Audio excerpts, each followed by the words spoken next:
자, 이번 시간은요, 행정절차론이요, 질서위반행위 규제법 쟁점 정리 시간입니다. 뭐 여담이지만 오늘 이제 행정사 1차 지원자 수가 8,000명 정도 넘었죠? 네. 사상 최고입니다. 2020년 기준으로 3,000명 정도 되었는데 3,000명 정도였거든요. 근데 2024년도에 8,000명으로 떴단 말이죠. 8,000명. 네. 한번 생각해 볼 필요가 있다. 굉장히 8,000명 중에 이번에 1차 시험에서 한 50% 정도 합격하죠. 50% 좀 안 되게. 그래서 대략 4,000명. 작년에 몇 명 떨어졌죠? 네. 작년에 이제 제시를 봐야 될 분들 한 2,000명 정도가 있을 겁니다. 그죠? 300명 정도밖에 안 뽑아요. 그죠? 굉장히 힘들었습니다. 이 말은 굉장히 10대 1 정도의 10대 1이 넘어갈 것 같아요. 실질적 경쟁률이 10대 1 이상이 될 것 같다. 지금 이 숫자만 보면 60 몇 대 몇입니까? 20대 1이죠. 20대 1. 그죠? 네, 6,000명 정도가 올해 2차를 보시기 때문에 그 중에 몇 명? 300명이라고 봤을 때 약 20대 1 정도의 경쟁률을 보일 것 같다. 네, 그렇습니다. 여담 힘이 좀 쫙쫙 빠지지만 그래도 우리는 잘 정리해야 되겠죠. 좀 부담 없이 행정절차법에서 부담 없이 질서위반 행위 규제법부터 보도록 할게요.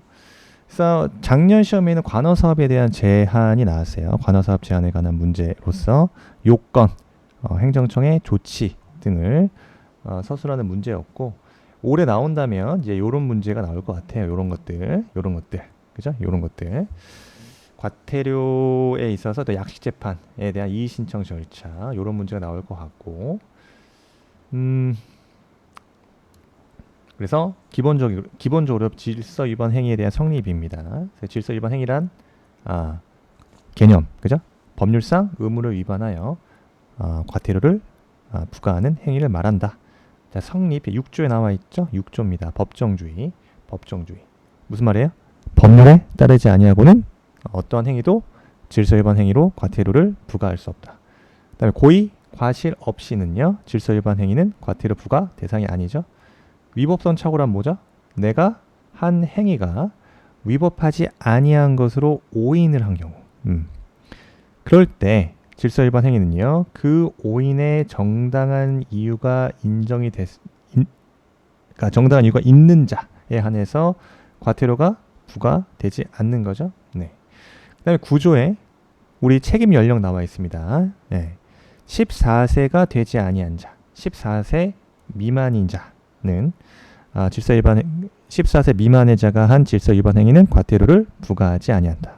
다만 이 경우에도 법률에 특별한 규정이 있는 경우에는 부과할 수 있다는 거죠. 그 다음에 심신장애요. 그래서 심신장애로 옳고 그름을 판단할 능력이 없거나 그 판단에 따른 행위를 할 능력이 없는 자의 행위는 뭐다? 면제된다.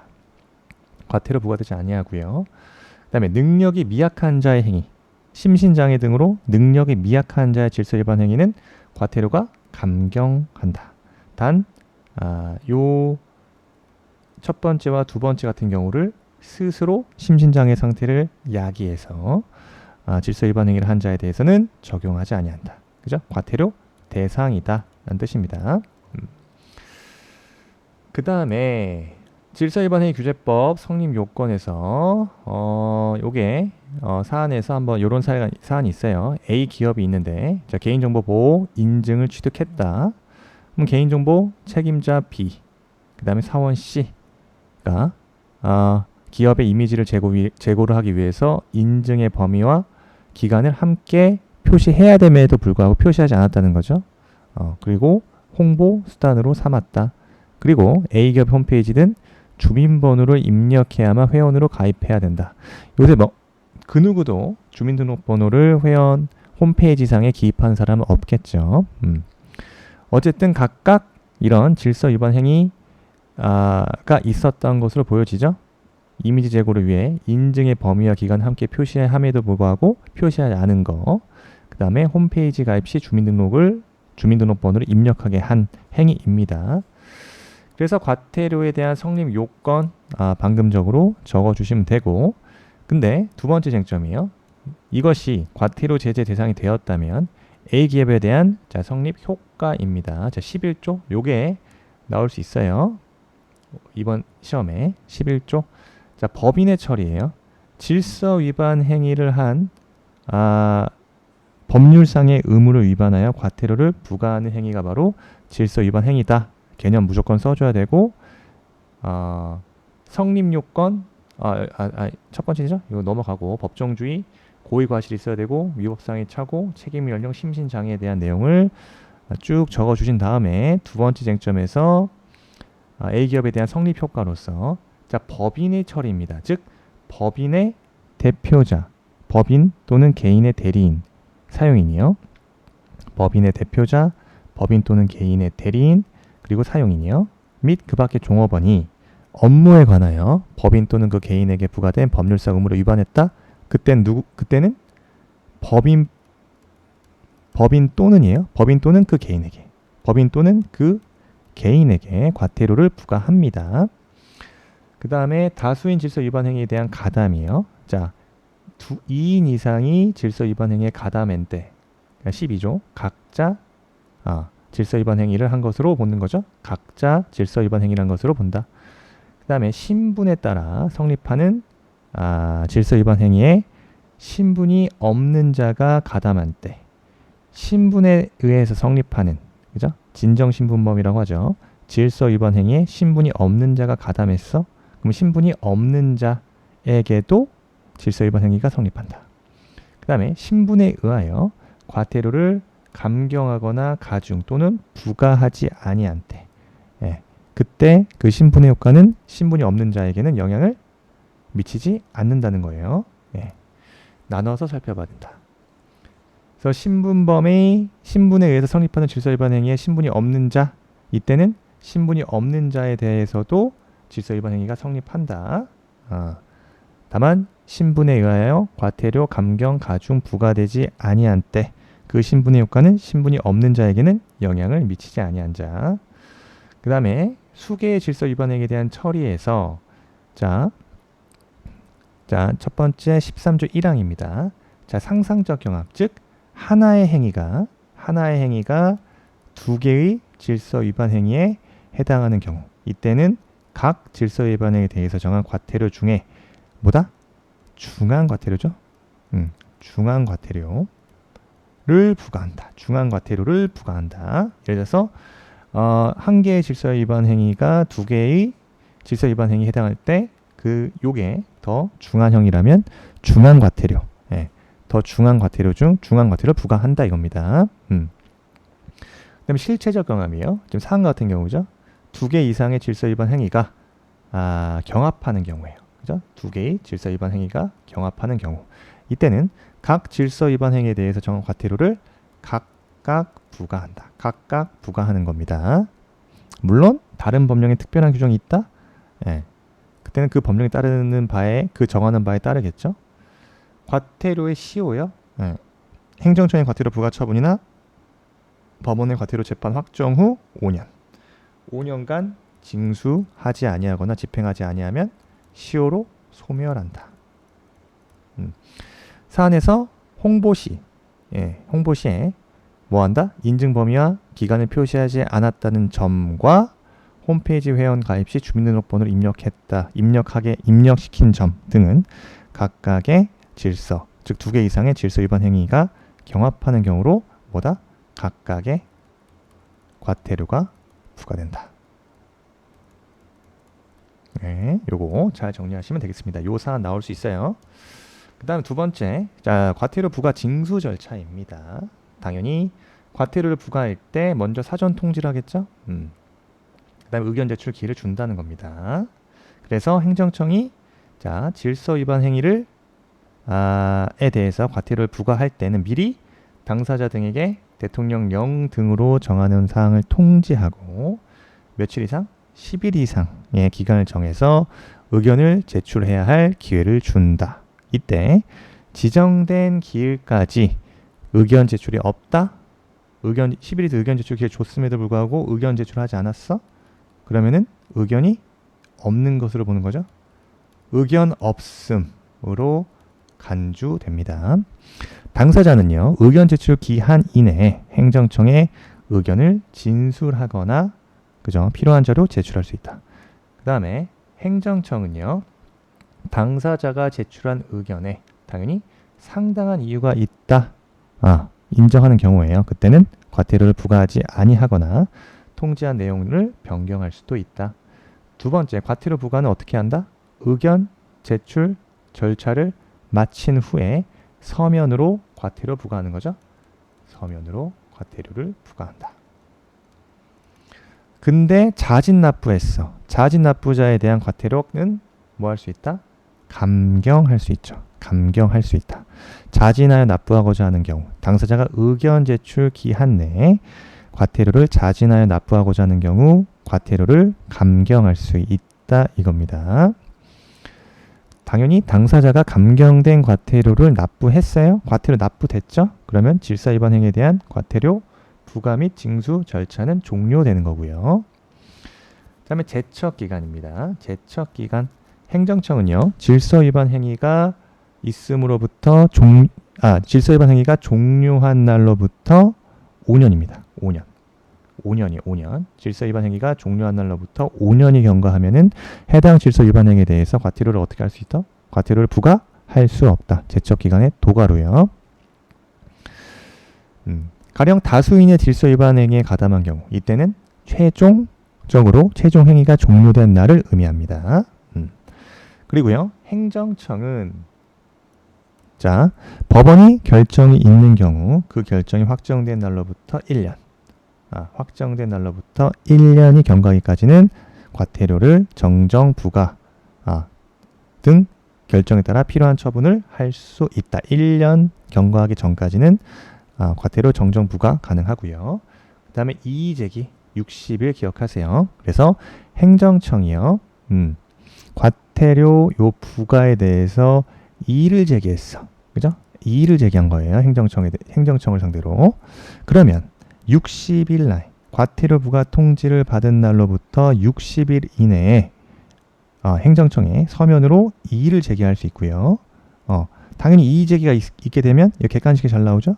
행정청의 과태료 부과 처분의 효력 자체는 상실한다. 일단 이의 제기해야 부과 처분의 효력은 상실된다. 그리고 당사자는 행정청에 대해서 서면으로 당연히 이의 제기를 철회할 수도 있겠죠. 자, 그 다음에 행정청 입장에서 이의 제기를 받았어요. 그러면 이의 제기를 받은 날로부터 14일입니다. 이의 제기를 받은 날로부터 14일 이내에 이에 대한 의견과 증빙 서류를 첨부하여 관할 법원에 통보한다. 관할 법원에 통보한다. 물론 통보하지 아니할 수 있는 예외 사유가 있어요. 당연히 당사자가 이의 제기를 철회했으면요. 그러면 통보하지 아니해야 되겠죠? 통보하지 아니할 수 있다. 통보하지 아니한다. 그 다음에 당사자의 이의 제기가 이유가 있는 경우. 그래서 이의 제기가 이유 있네? 이유 있음. 그래서 과태료 어떤 부과 필요가 없어진 경우. 부과할 필요가 없어졌어? 그럼 당연히 통보할 필요가 없어지겠죠. 그 다음에 가산금 징수와 체납 처분. 가산금 징수와 체납 처분이에요. 행정청은 이것도 가산금과 중가산금을 부과할 수 있다. 근데 어떻게? 요건이 있습니다. 가산금 요건이에요. 자, 행정청은 당사자가 납부 기한까지 과태료를 납부하지 아니한 때 납부 기한을 경과한 날로부터 체납된 과태료에 대해서 100분의 3에 해당하는 가산금 징수한다. 중가산금은요? 이 체납된 과태료를 또 납부하지 아니한 때에는 납부 기한이 경과한 날로부터 매월 1개월 경과 시마다 체납된 과태료의 1,000분의 12입니다. 1,000분의 12에 해당하는 중가상금을 가상금에 또 가산한다. 중가상금은 가상금에 가상금이라고 생각하면 되겠죠? 가상금을 중복하여 가산한다. 예. 근데 중가상금을 가산하여 징수하는 기간은 또 60개월을 초과하지 못한다라고 규정되어 있습니다. 이 정도 정리하시고 키워드 정리하시면 되겠어요. 그 다음에 자, 질서위반 행위에 대한 재판과 집행. 질서위반 행위라는 것은 다시 말하지만 법률상의 의무를 위반하여 자, 과태료를 부과하는 행위를 말한다. 이에 대해서 관할 법원은 원칙상 당사자의 주소지, 지방법원 또는 그 지원 관할로 한다입니다. 당연히 법원은 과태료 사건의 전부나 일부에 대하여 관할권이 없다고 인정할 때 이때는 법원의 결정으로서 관할법원으로 이송시키면 됩니다. 이송시킨다. 신문 등. 자, 법원은 신문기를 열어서 당사자의 진술을 들어야 된다. 법원은 검사의 의견을 들어야 되고 그 다음에 검사는 신문에 참석하여 의견을 진술하거나 서면으로 의견을 제출하여야 한다. 그 다음에 법원은요. 행정청의 참여가 필요하다고 인정할 때 행정청에 대하여 출석 요구할 수 있죠. 그래서 행정청에 대해서 신문기일에 출석하여 의견을 진술하게 할 수 있다. 이때 행정청은 법원의 허가를 받아서 소속 공무원 아무나 할 수 있는 게 아니에요. 일단 법원 허가를 득해야 됩니다. 소속 공무원으로 하여금 신문기일에 출석하여 의견을 진술하게 할 수 있다. 그 다음 직권에 의한 사실탐지와 필요하다고 인정하는 증거를 조사해야겠죠. 자, 재판은 어떻게 합니까? 이유에 이유를 붙인 결정으로서 한다. 자, 결정은 당사자와 검사에게 고지함으로써 이렇게 발생되고요. 항고, 당사자와 검사는 과태료 재판에 대해서 즉시 항고할 수 있다. 이때 항고는 집행정지의 효력을 갖는다는 거죠. 과태료 재판은 검사의 명령으로 집행한다. 그죠? 검사의 명령으로 집행한다. 과태료 재판의 집행 절차는 민사집행법 혹은 국세나 지방세 체납 처분의 예에 따른다. 그 다음에 약식 재판은 자 어떻게 한다? 신문 없이 과태료 재판. 그죠? 법원은 약식 재판 자체는 법원이 상당하다고 인정할 때 약식 재판 할 수 있다 이겁니다. 그래서 요 지문이요. 약식 재판도 이제 한번 정리할 필요가 있다. 올해 시험에 나올 가능성도 있다. 그래서 약식 재판이란 것은 법원이 상당하다고 인정할 경우 법률의 규정에 따른 신문 없이 신문 생략 과태료 재판할 수 있다 이거죠.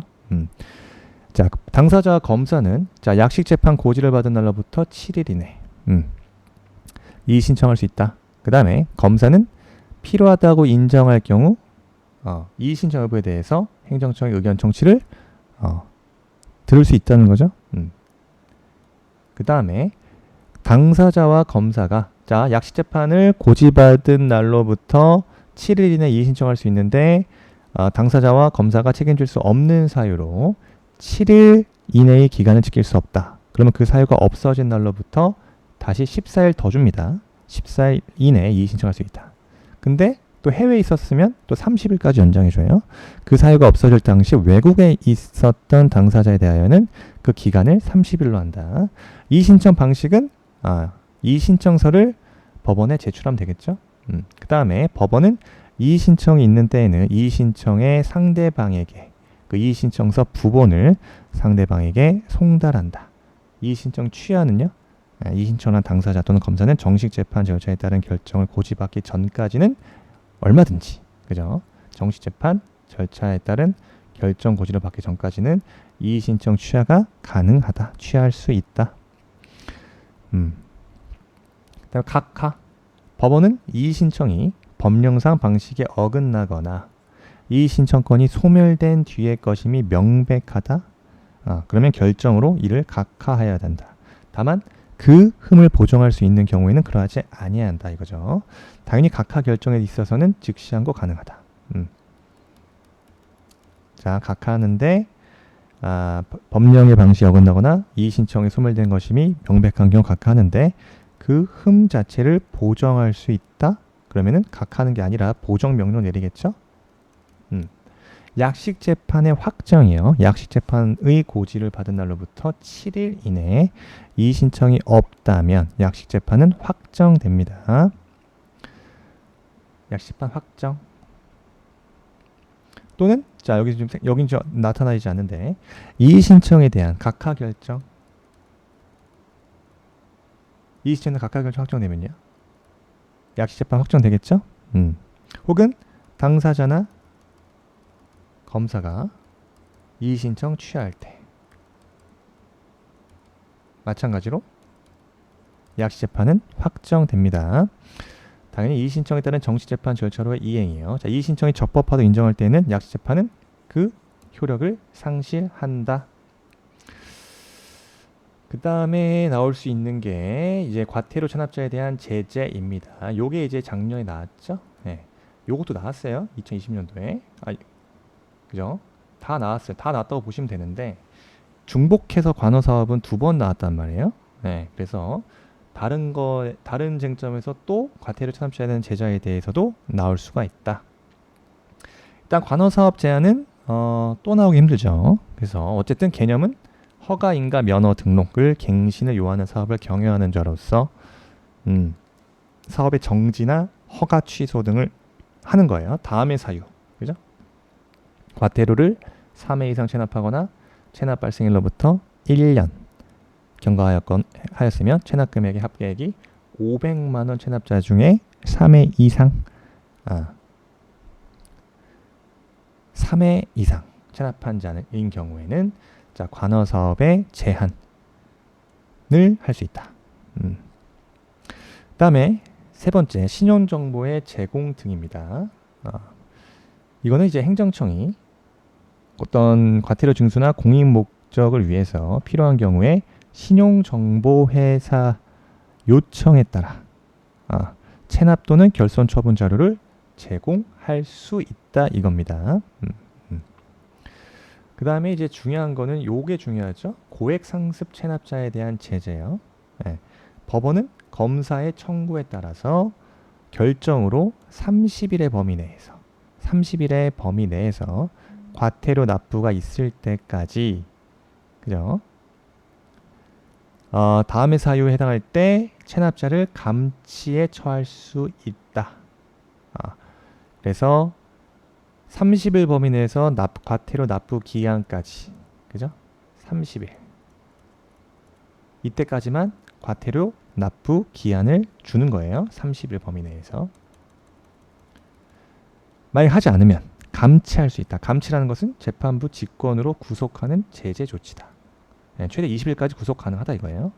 그래서 과태료 3회 이상 체납하고 있고 체납 발생일로부터 1년이 경과하였으며 체납 금액 합계가 1천만 원 이상인 체납자 중에서 요 3회 이상 그다음 1천만 원 이상을 체납한 경우입니다. 그래서 이런 경우에는 감치할 수 있다. 고액 상습자에 대한 제재에 해당해서 감치할 수 있다. 그리고 과태료 납부 능력이 있음에도 정당한 사유 없이 체납한 경우입니다. 그래서 기억하자. 과태료 3회 이상 1년 경과 과태료 체납 금액이 1천만 원 체납자 중 3회 이상 체납했고 혹은 1천만 원 이상 체납한 경우입니다. 그 다음에 자동차 관련 과태료 체납자에 대한 자동차 등록 번호판의 영치. 번호판을 그냥 뺏어가는 거죠. 국가기관이 회수하는 거예요. 번호판을 영치한다. 자, 역시 과태료를 60일 이상 체납하고 합계액이 300만 원 이상이고 당사자 소유라는 요건을 충족할 경우 행정청은 자동차 등록 번호판을 영치할 수 있다.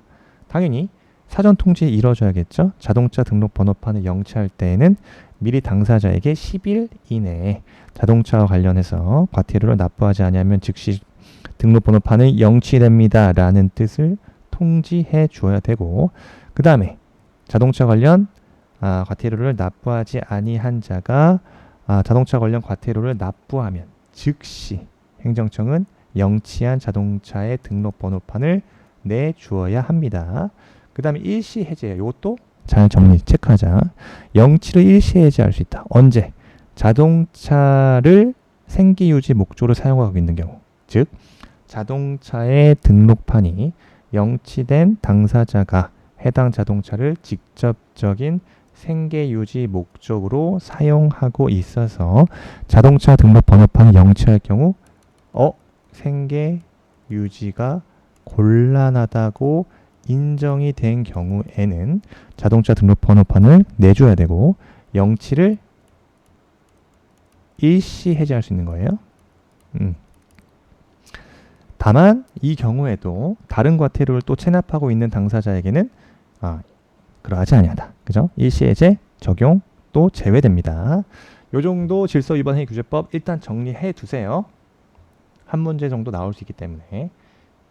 자, 여기까지. 다음에는 다른 테마를 가지고 들어올게요. 감사합니다.